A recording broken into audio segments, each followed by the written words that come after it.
Hello and good morning everyone. आज के इस लेक्चर में हम एटॉमिक एंड मॉलिक्यूलर फिजिक्स को ही कंटिन्यू रखेंगे और आज का हमारा जो टॉपिक है वो रोटेशनल वाइब्रेशनल स्पेक्ट्रा के ऊपर रहने वाला है। और ये जो टॉपिक है वो बेसिक नॉलेज के साथ साथ एग्जाम पॉइंट ऑफ व्यू से भी बहुत ज़्यादा इंपॉर्टेंट है। काफ़ी टाइम एग्जाम में यहाँ से क्वेश्चन डायरेक्टली पूछ लिया जाता है। ठीक है, तो स्टार्ट करते हैं। तो सबसे पहले हम बात करेंगे इसके बेसिक इंट्रोडक्शन के ऊपर, और बेसिक इंट्रोडक्शन में भी पहले अपने को बात करनी पड़ेगी वाइब्रेशनल स्पेक्ट्रा पे, उसके बाद रोटेशनल स्पेक्ट्रा पे। तो पहले वाले लेक्चर में हमने पढ़ा कि कुछ डाया एटॉमिक मॉलिक्यूल्स अपने पास ऐसे होते हैं जो वाइब्रेशनल मोशन शो करते हैं, कुछ डाया एटॉमिक मॉलिक्यूल्स ऐसे भी हैं जो रोटेशनल मोशन शो करते हैं। ठीक है, तो जो diatomic molecules vibrational motion show करते हैं, वाइब्रेशनल मोशन के कॉरस्पॉन्डिंग क्या होती है, वाइब्रेशनल एनर्जी होती है।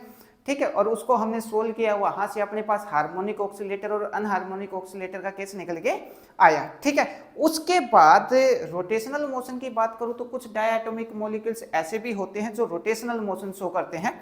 ठीक है, रोटेशनल मोशन के कोरस्पॉन्डिंग रोटेशनल एनर्जी आएगी, उसको फिर हमने सोल्व किया रिजिड और नॉन रिजिड रोटेटर का केस मान के। पर अब यहाँ पे क्या है, अब अपने पास कुछ डाया एटॉमिक मॉलिक्यूल्स ऐसे होंगे जो रोटेशनल और वाइब्रेशनल मोशन दोनों एक साथ शो करेंगे। मींस एक डाया एटॉमिक मॉलिक्यूल्स के पास एक ही साथ रोटेशनल मोशन भी होगा और वाइब्रेशनल मोशन भी होगा। रोटेशनल मोशन के कोरस्पॉन्डिंग रोटेशनल एनर्जी होगी, वाइब्रेशनल मोशन के कोरस्पॉन्डिंग क्या होगी, वाइब्रेशनल एनर्जी होगी। वो डाया एटॉमिक मॉलिक्यूल्स एक साथ दोनों टाइप के मोशन शो करेगा। ठीक है, अब इसमें जब वो मॉलिक्यूल्स, मान लिया अपने पास ये एक डाया एटॉमिक मॉलिक्यूल्स है और रोटेशनल वाइब्रेशनल स्पेक्ट्रा शो कर रहा है। ठीक है, तो इस मॉलिक्यूल्स के पास वाइब्रेशनल मोशन भी होगा, ठीक है, और इसके पास रोटेशनल मोशन भी होगा।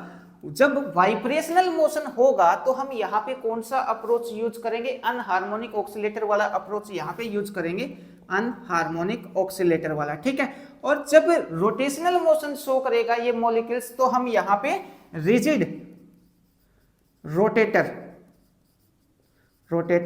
वाला केस हम यहाँ पे यूज करेंगे। और यहाँ पे जो वाइब्रेशनल मोशन है उसको इंडिपेंडेंटली ट्रीट किया जाएगा, रोटेशनल मोशन को भी इंडिपेंडेंटली ट्रीट किया जाएगा। और टोटल एनर्जी निकालने के लिए वाइब्रेशनल एनर्जी और रोटेशनल एनर्जी को ऐड कर देंगे। ऐड करने के बाद अपने पास रोटेशनल वाइब्रेशनल स्पेक्ट्रा निकल के आ जाएगा।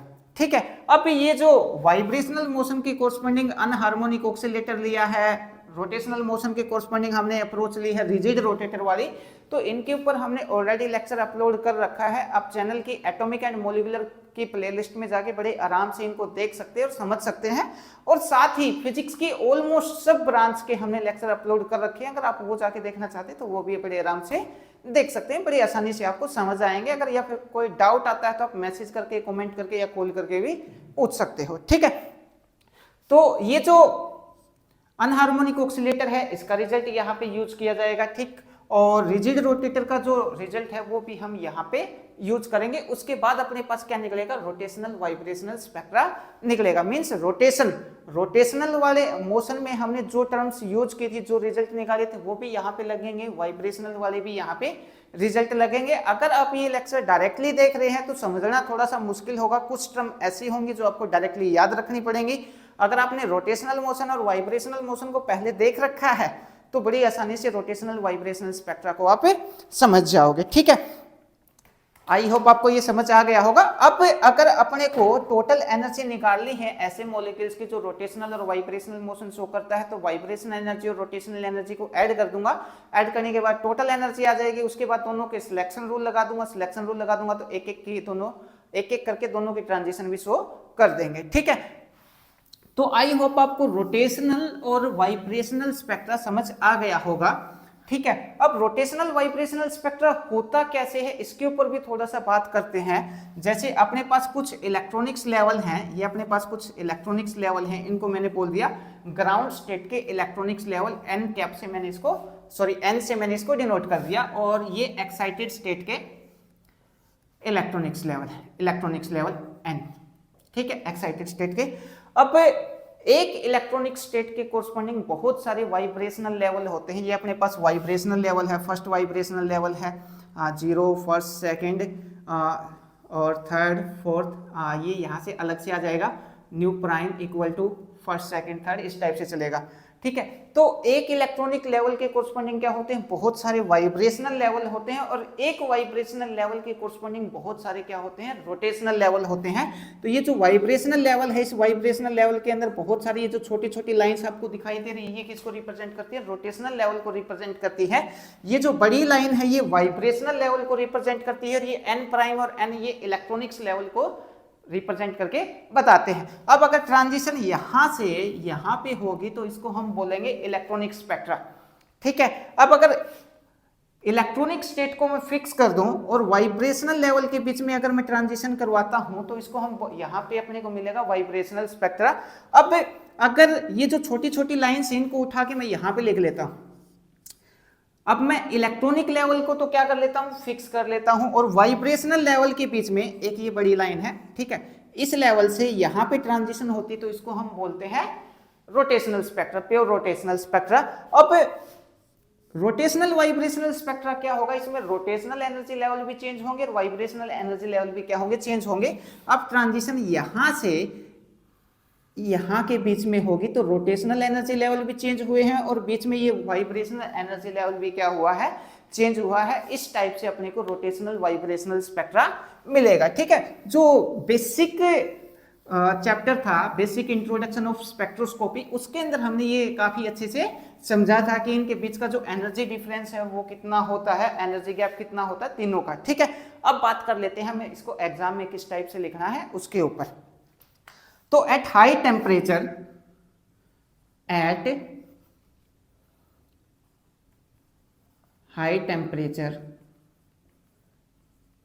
some diatomic molecules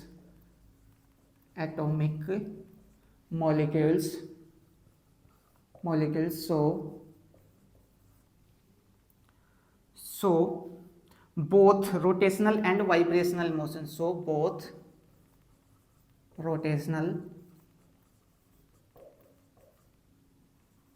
and vibrational motion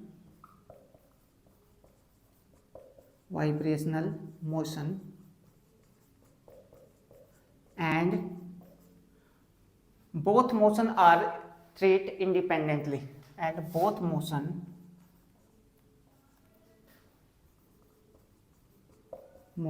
are treated independently।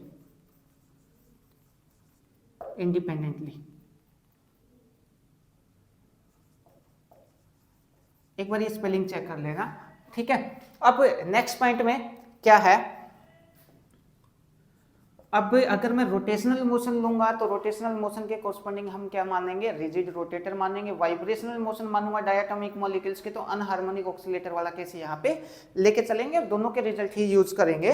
तो so it can be consider like, so it can be consider like rigid rotator and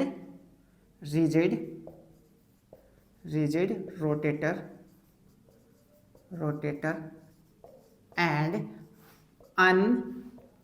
anharmonic oscillator, short में लिखा है ये। ठीक है, समझ आ गया होगा। उसके बाद अगर मैं टोटल एनर्जी की बात करूं तो so total energy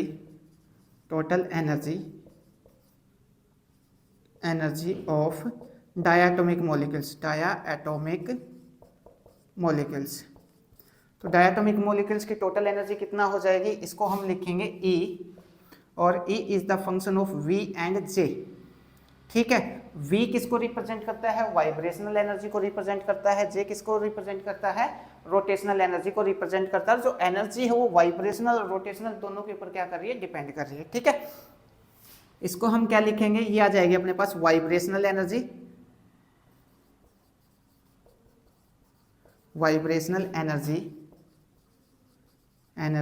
plus rotational energy.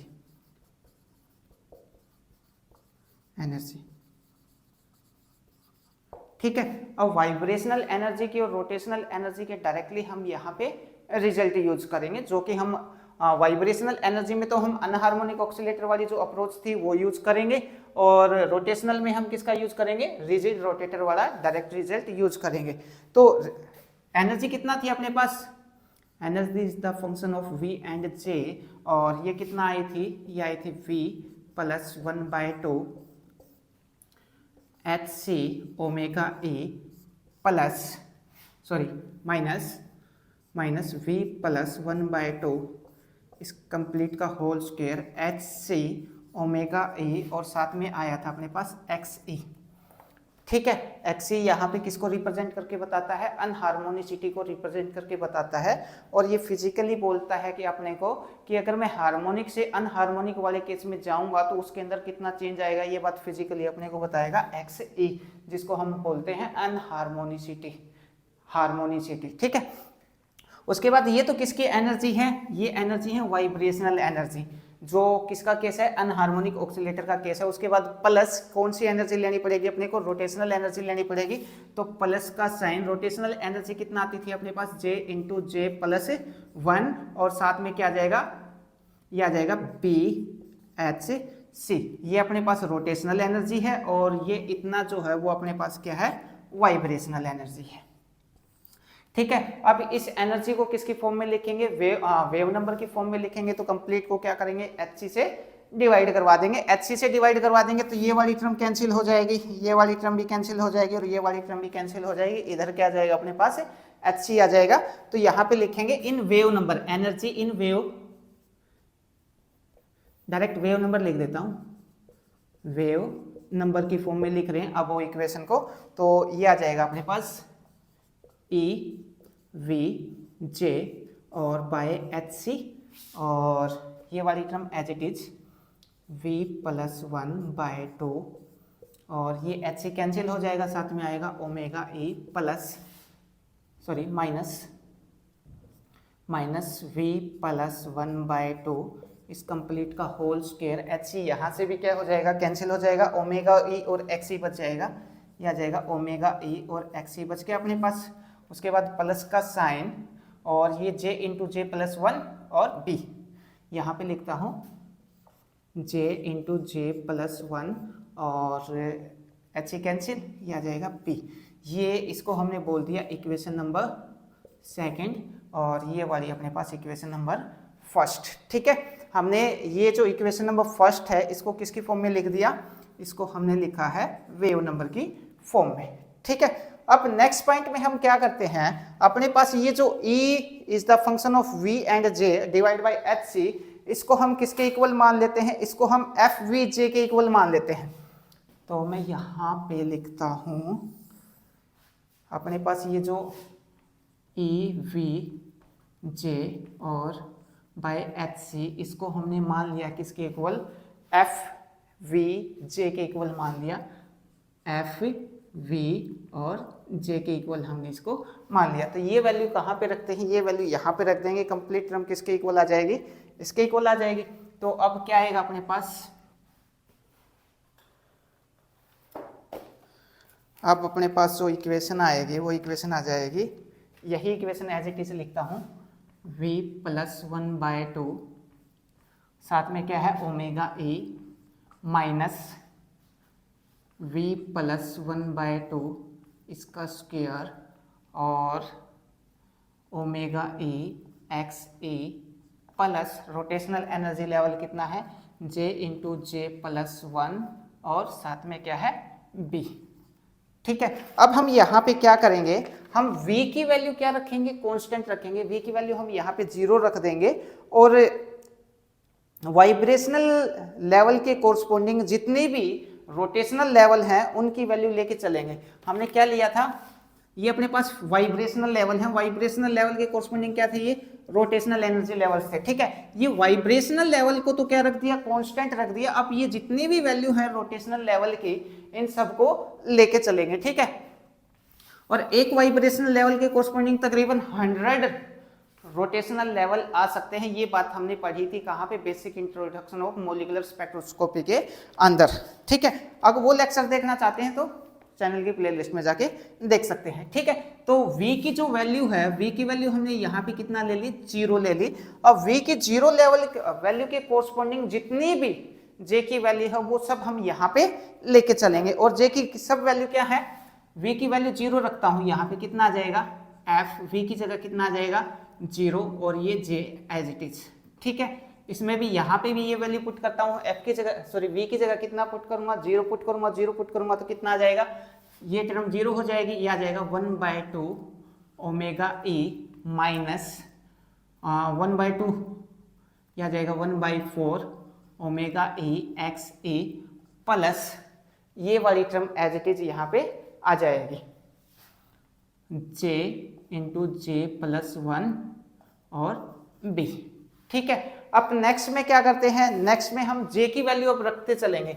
j की वैल्यू यहाँ पे कितना मान लेंगे, 0 मान लेंगे। v की वैल्यू कितना रहेगी, 0 रहेगी। अगले स्टेप में j की वैल्यू 0, उसके बाद 1 2 3 4 इस टाइप से j की वैल्यू अब यहाँ पे रख के चलेंगे। अब j की वैल्यू इसमें 0 पुट करूँ तो f equal to f into v की जगह 0 है, j की जगह भी कितना रख दिया 0, equal to 1/2 omega e minus 1/4 omega e x e plus यहाँ पे 0 रखूंगा तो कंप्लीट टर्म क्या हो जाएगी, 0 हो जाएगी। उसके बाद नेक्स्ट जो वैल्यू हो उस नेक्स्ट वैल्यू में क्या आ जाएगी, j की जगह 1 रख देते हैं, j की जगह कितना रख दिया 1, तो ये आ जाएगा f, यहाँ पे रखेंगे 0, j की जगह कितना रखा 1 रखा, first term as it is 1/2 omega e minus 1/4 omega e x e plus j की जगह कितना रखना है 1, 1 यहाँ पे रखूंगा, 1 यहाँ पे रखूंगा तो कितना आ जाएगा 2b आ जाएगा अपने पास, तो ये आ जाएगा 2b। ठीक है, अब j की वैल्यू 2 रखूंगा यहाँ पे, तो j की वैल्यू अगर 2 रखेंगे तो कितना मिल जाएगा, आ जाएगा f 0 2 और ये टर्म एज इट इज यहाँ तक की 1/2 omega e minus 1/4 omega e x e plus अब j की वैल्यू यहाँ पे कितना रखेंगे 2 रखेंगे, 2 रखेंगे तो यहाँ पे 3 हो जाएगा, 3 इंटू 2 6 और 6 भी यहाँ पे आ जाएगा, ये आ जाएगा प्लस 6b। ठीक है, तो अब हमने यहाँ पे क्या किया, v की वैल्यू को कांस्टेंट रखा और j की जितनी भी वैल्यू थी वो सब यहाँ पे निकाल दी। अब v की वैल्यू कितना लेंगे 1 लेंगे और फिर से j की जितनी भी वैल्यू हो उन सब की वैल्यू निकाल लेंगे। तो अब नेक्स्ट उसमें क्या किया, v की वैल्यू कितना लिया 1 लिया। ठीक है, और अब v की वैल्यू 1 रखते हैं इसमें, जो फर्स्ट इक्वेशन है इसमें, फर्स्ट सेकंड इसको बोल दिया थर्ड, यहाँ पे v की वैल्यू 1 रखते हैं, ये आ जाएगा f, v की जगह रखा 1 और j एज इट इज रखा, तो v की जगह यहाँ पे 1 रखूंगा अगर मैं, तो 1 रखूंगा तो कितना हो जाएगा 3/2 आ जाएगा, ये आ जाएगा 3/2 ओमेगा e। यहाँ पे v की जगह कितना रखूंगा 1 रखूंगा तो कितना आ जाएगा अपने पास 9/4 आ जाएगा, minus 9/4 omega e x e plus ये term as it is j into J plus 1 और b। ठीक है, अब ये जो इक्वेशन है किसके कोरस्पोंडिंग है, v की 1 वैल्यू के कोरस्पोंडिंग अपने पास एनर्जी है। ठीक है, अब j की वैल्यू कितना रखूंगा, v की वैल्यू 1 रहेगी, j की वैल्यू कितना रखते हैं 0 रखते हैं, कितना आ जाएगा f 0, ये as it is 3/2 omega e minus 9/4 omega e x e plus j की जगह अगर 0 रखूंगा तो कितना आ जाएगा, स्टार्टिंग में 0 ही निकल के आएगा तो प्लस में क्या आ जाएगा 0 आ जाएगा। j की वैल्यू कितना रखते हैं, j की वैल्यू रखते हैं 1, कितना आ जाएगा f और j की जगह 1 रखा, कितना आ जाएगा first term as it is omega e minus 9/4 omega e x e, j की जगह कितना रखा है 1 रखा है, 1 रखा है तो फिर से कितना आ जाएगा अपने पास 2b आ जाएगा प्लस 2b। अब j की जगह कितना रखेंगे 2 रखेंगे, j की जगह 2 रखा तो कितना आ जाएगा f 2, ये term as it is 3/2 omega e minus 9/4 omega e x e और j की जगह यहाँ पे 2 रखूंगा तो कितना आ जाएगा फिर से 6b आ जाएगा प्लस 6b, ये वाली इक्वेशन अपने पास निकल के आ जाएगी। ठीक है, तो हमने जो v की सेम वैल्यू के कोरस्पोंडिंग j की जितनी भी वैल्यू थी सबकी एनर्जी हमने यहाँ पे निकाल ली। अब बात करते हैं किसकी, ट्रांजिशन की। ठीक है, पहले वाइब्रेशनल वाली ट्रांजिशन की बात करेंगे, उसके बाद किसकी बात करेंगे, रोटेशनल वाली ट्रांजिशन की बात करेंगे। ठीक है, तो फंडामेंटल लाइंस के अंदर 4 फंडामेंटल लाइंस,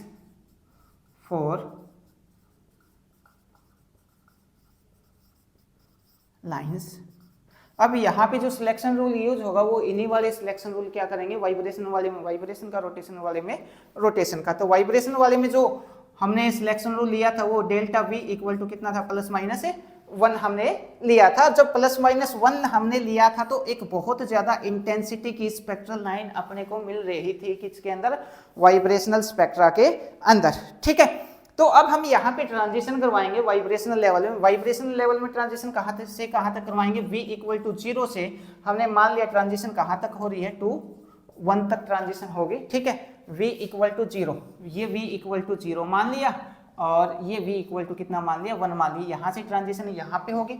इन दोनों स्टेट के बीच में बहुत सारे रोटेशनल लेवल होंगे, वो भी अपने को यहाँ पे लेके चलने पड़ेंगे। और रोटेशनल में j से कहाँ तक, j प्राइम से j प्राइम के बीच में क्या होगी, ट्रांजिशन होगी। ठीक है, उसके बाद एक बार आप इसको इतना नोट कर लीजिए। ठीक है, उसके बाद आगे का करते हैं, एक बार वो उतार लीजिए। उसके बाद आ जाएगा अपने पास, ठीक है, मैं मान के चलता हूं आपने उतार लिया होगा।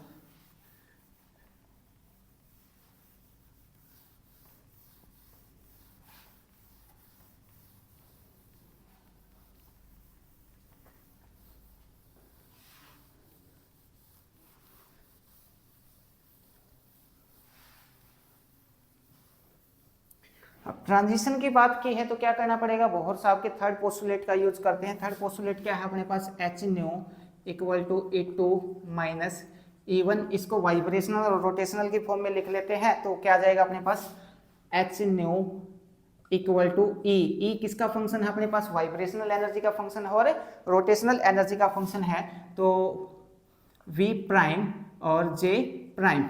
ठीक है, E2 ये एक्साइटेड स्टेट के लिए क्या यूज कर लिया, प्राइम यूज कर लिया। ठीक है, ग्राउंड स्टेट के लिए नॉर्मल V यूज कर लिया।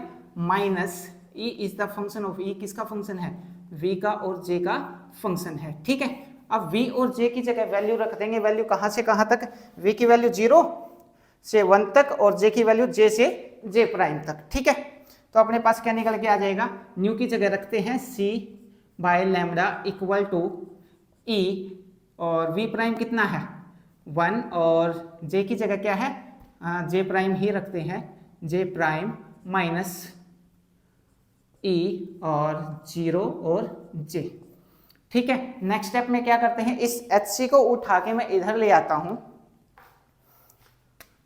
हाँ ये ठीक है,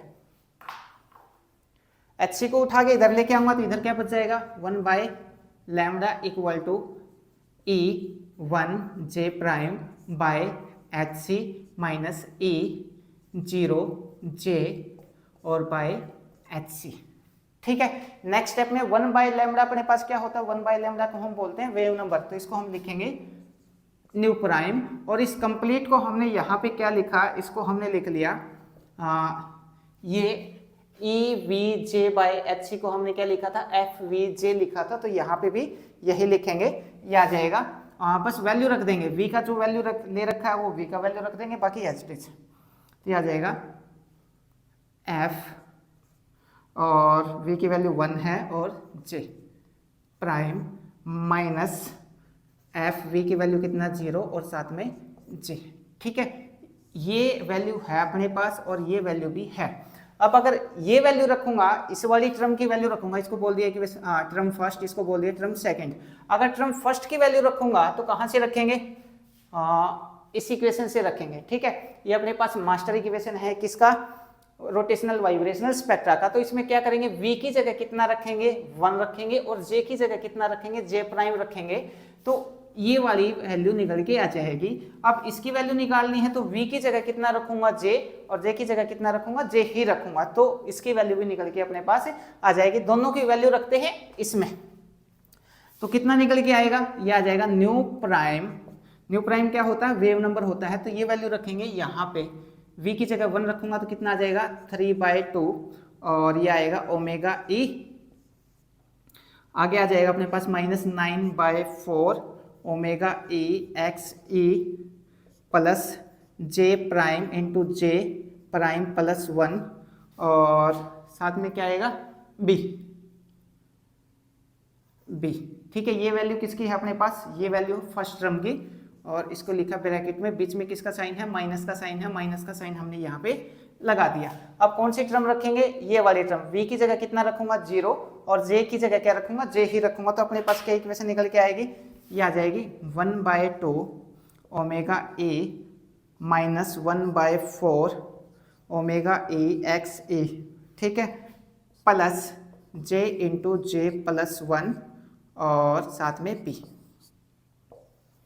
ठीक है, देखो इस फर्स्ट टर्म की वैल्यू निकाली तो क्या किया, ये जो टर्म है यहाँ पे v की जगह कितना रखा 1 रखा, j की जगह कितना रखा j प्राइम रखा इस पूरी इक्वेशन के अंदर, और वो फिर टर्म हमने यहाँ पे लिख दी। ठीक है, अगली जो सॉरी सेकेंड टर्म में हमने v की जगह 0 रखा और j की जगह क्या रखा 0, तो यहाँ पे v की जगह 0 रखा और j की जगह क्या रखा 0, यहाँ पे कंप्लीट में पुट किया, पुट करने के बाद वो टर्म हमने यहाँ पे लिख दी। ठीक है, यहाँ से क्या आ जाएगी, न्यू प्राइम की वैल्यू निकल के आ जाएगी। अब इसको इस टर्म के अंदर से ये सब्ट्रैक्ट करते हैं, ये कितना है 3/2 ओमेगा ए, ये क्या है 1/2 ओमेगा ए, 3/2 के अंदर से 1/2 माइनस करूंगा तो कितना बच जाएगा 1 बच जाएगा, तो ये आ जाएगा फर्स्ट टर्म आ जाएगी अपने पास ओनली ओमेगा ई, तो न्यू बार इक्वल टू आ जाएगा ओमेगा ई। ठीक है, ये कितना है 9/4 है, ये कितना है 1/4 है। ठीक है, पीछे की टर्म क्या है सेम है, 9/4 में से 1/4 माइनस करूंगा तो कितना आ जाएगा अपने पास 2 निकल आएगा, तो ये आ जाएगा माइनस ये आ जाएगा 2 ओमेगा ई और एक्स ई। ठीक है, अब जो नेक्स्ट टर्म है ये वाली टर्म एज इट इज आ जाएगी और ये वाली टर्म भी क्या आ जाएगी एज इट इज आ जाएगी, तो ये आ जाएगा अपने पास प्लस j प्राइम इंटू जे प्राइम प्लस 1 और b इसमें भी है, b इसमें भी है, क्या निकाल लेंगे बाहर निकाल लेंगे, बीच में किसका साइन है माइनस करना है तो बीच में माइनस का साइन और j इंटू जे प्लस 1 और ये इस टर्म में से b हमने बाहर निकाल लिया। ठीक है, अब नेक्स्ट स्टेप में क्या करते हैं, ये जो कंप्लीट ये जो फर्स्ट वाली टर्म है इस फर्स्ट टर्म को हमने क्या पुट कर लिया mu nought V nought put कर लिया, V nought omega sorry only V nought bar, और ये जो वी नोट बार है ये अपने पास ये जो फंडामेंटल लाइन आई थी जिसकी इंटेंसिटी बहुत ज्यादा है इसको क्या बोल दिया वी नोट बोल दिया। ठीक है, फंडामेंटल लाइंस का जो वेव फंक्शन है वो है ये, तो आगे की जो टर्म है वो as it is J prime plus 1 minus J into J plus 1 और b। ठीक है, यहाँ पे इक्वल टू न्यू बार और लिख देंगे where nu nought V nought bar equal to omega E minus 2 omega E X E. ठीक है, अब हम बात किसकी करेंगे, अब हम बात करेंगे सिलेक्शन रूल की। ठीक है, किसके सिलेक्शन रूल की बात करेंगे, अभी वाइब्रेशन के सिलेक्शन रूल की तो बात होगी थी यहाँ पे, अब बात करेंगे रोटेशनल वाले सिलेक्शन रूल की। तो सिलेक्शन रूल क्या जाएगा रोटेशन का, सिलेक्शन रूल, तो सिलेक्शन रूल क्या आएगा अपने पास, सिलेक्शन रूल आ जाएगा delta J equal to 0 plus minus 1, ये अपने पास क्या आ जाएगा सिलेक्शन रूल आ जाएगा किसका रोटेशन का। ठीक है, अब अगर मैं यहाँ पे जे की वैल्यू +1 लेता हूँ तो जे की वैल्यू +1 लेता हूँ, जे की वैल्यू हमने कितना लिया +1 लिया, जे की वैल्यू जब +1 लूंगा और तो पी क्यू आर ब्रांच आएगी, पहले -1 ले लेता हूँ, -1 लिया तो इसको हम क्या बोलेंगे पी ब्रांच बोलेंगे। ठीक है, और जे की वैल्यू 0 लेता हूँ, डेल्टा जे इक्वल टू कितना लिया 0, तो इसको हम क्या बोलेंगे क्यू ब्रांच। और डेल्टा जे की वैल्यू अगर मैं कितना लूँ +1 लूँ तो इसको हम बोलेंगे P Q R S branch. ठीक है, P Q R sorry S नहीं आर बोलेंगे, आर ब्रांच। ठीक है, अब डेल्टा जे की वैल्यू कहाँ पे पुट करेंगे, डेल्टा जे की वैल्यू यहाँ पे पुट करेंगे इस इक्वेशन के अंदर -1, डेल्टा 0 की वैल्यू भी यहाँ पे पुट करेंगे, डेल्टा जे की वैल्यू भी यहाँ पे पुट करेंगे, क्या निकल आएगा तीनों ब्रांच के लिए वेव नंबर निकल के आ जाएगा। ठीक है, आगे करते हैं, थोड़ा सा ये उतार लिया होगा, मैं इसको साफ करता हूँ।